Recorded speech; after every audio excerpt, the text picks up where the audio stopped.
Hey people, welcome back to my channel. So in this video I'm gonna do fried chicken in an air fryer. So I have drumsticks. I think I have one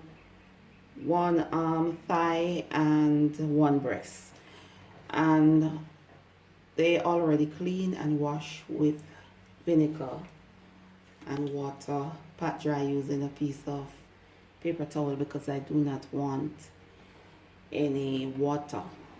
So now I am just gonna sprinkle a little bit of vegetable oil all over the chicken, and I'm basically gonna season with garlic powder, black pepper, salt, all purpose, complete seasoning, and smoked paprika.